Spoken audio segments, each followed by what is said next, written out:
This is my favorite heavyweight fight on the UFC 253 card, and scratch that. I mean, it's the only heavyweight fight. And I'm really looking forward to this one because we have Jeff Hughes, former LFA heavyweight champion, taking on the latest and greatest Ultimate Fighter winner. And how crazy is it to say that, Matt? I've been waiting for Juan Espino to make his UFC debut for the longest time. And Matt, the last time we saw him was almost 2 years ago, bridging on a year and 9 months ago when he took on a really tough out in Justin Frazier to win the season of the Ultimate Fighter. He's a guy that's really creeping up there in age. When he steps into the cage, he's going to be 2 weeks away from his 40th birthday. Crazy to see a heavyweight make his UFC debut that deep into his career. But Juan Espino, to me, is a really interesting case because he's kind of been like a bit of an ageless wonder. I mean, years ago, he took on a 4-0 Vitaly Minakov.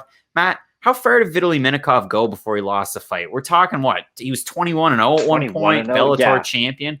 And I mean, that's the only blemish on Juan Espino's record. If you go over onto his Instagram, the guy's a roving thirst trap. But apart from that, he's a guy that trains over in the Canary Islands in Spain. And like I said, it's been a long time since we've seen Juan Espino competing, but we do know one thing. He can certainly finish a fight. Very sneaky with his grappling and his jiu-jitsu. He is definitely a bigger guy at the heavyweight limit. And so is Jeff Hughes. I mean, Jeff Hughes so far in the UFC, we definitely haven't seen the best of him.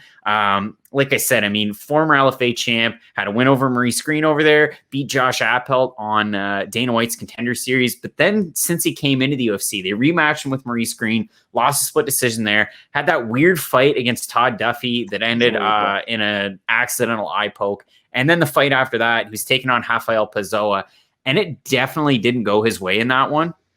That fight's the one that really makes me worry about this one because Rafael Pessoa and the heavyweight division in general, there's a lot of guys on that lower tier, and they always used to bring out these jobbers. I'm talking like Christian Colombo, Anthony Freight Train Hamilton was in there for a bit. Cyril Asker was one of those guys for a little bit. There's always those lower tier guys that you have to get a win over if you're going to move up into the division. So they'll put those guys up against the Cyril Gons or, I don't know, Tanner Bozer or whoever it might be. Rafael Pessoa to me is one of those guys, and I hate to say it. Like, I don't want to sound like a mean person, but I don't think Rafael Pessoa is going to be fighting for the title anytime soon. For Jeff Hughes to be 0-2-1, I guess, or 0-2 with the 1-0 contest there, it really makes me worry about his future in the UFC's heavyweight division. He's a good striker, but to put everything together in a fluid motion and really start throwing combos and getting into a rhythm, we haven't seen him do that in the UFC. We've seen his wrestling defense hold up. I mean, it's at a 75% clip over a very limited sample size so far. So he does have that in his back pocket, but it's not like Rafael Pessoa is the greatest grappler in the world. It's not like Maurice Green's the greatest grappler in the world. Go watch his fight against Aleksa Dominick if you want to see that. Or Jean Vellante, who's got a big fight coming up against Jake Collier. Collier. Yikes. But in terms of this fight and in general, Juan Espino, where do I see the ceiling for him? Definitely not title contender anytime soon. But I think at 40 years old, he can come in and really make a little bit of noise for himself.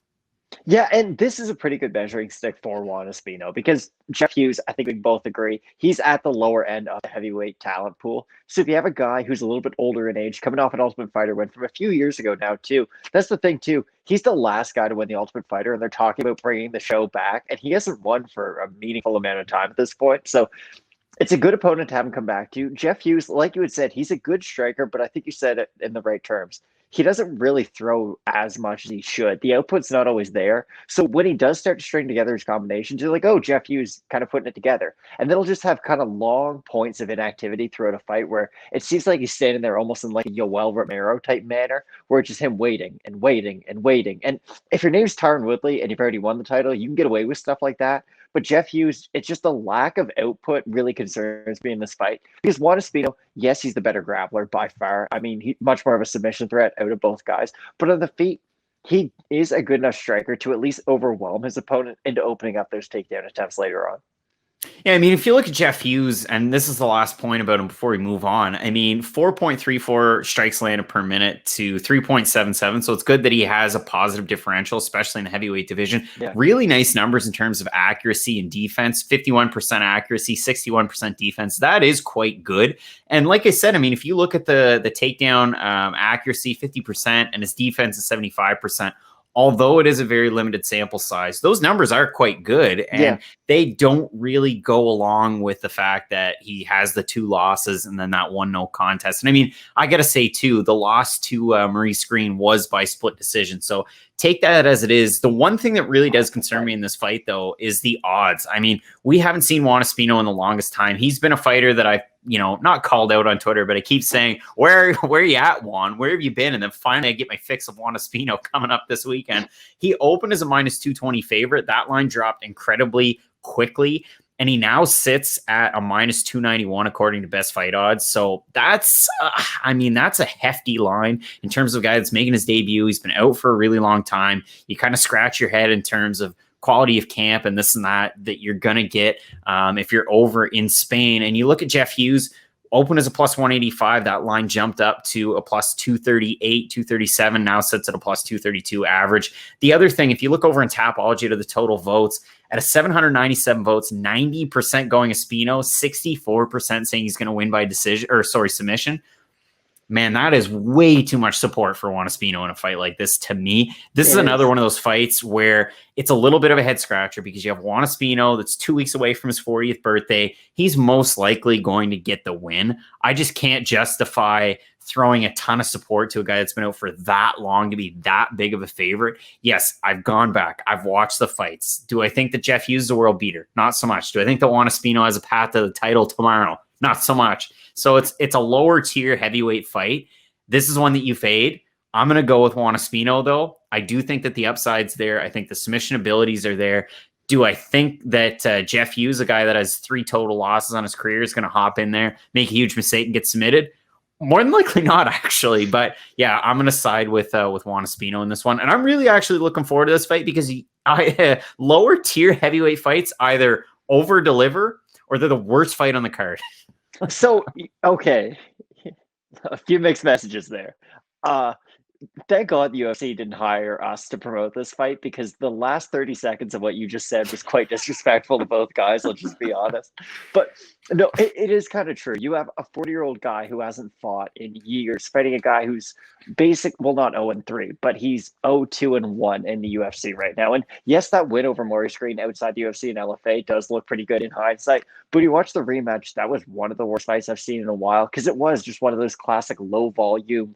Both guys kind of get tired at heavyweight fights. I see this kind of turning into that if Juan Espino can't get the takedown because we're just going to have Jeff Hughes putting on a striking clinic. And Jeff Hughes putting on a striking clinic isn't like, Max Holloway putting on a striking clinic. There's different levels. But I do think Juan Espino is going to be able to get it done. But like you said, the odds are a little bit off. There's just so many question marks around Juan Espino coming into this. But I think he should be able to get it done. Matt, we're both going with Juan Espino, the return of El Guapo, and we're not talking about Boss Rutan in this one. I'm really looking forward to this card. We got a great co-main event. Jan Blachowicz taking on Dominick Reyes for the light heavyweight title that was vacated by John Jones. We've got Israel Adesanya looking to hold on to his middleweight title, taking on the eraser Paulo Costa. So you're going to want to keep it locked in with Fight Night Picks, Matt, as we always say. Let's get into it.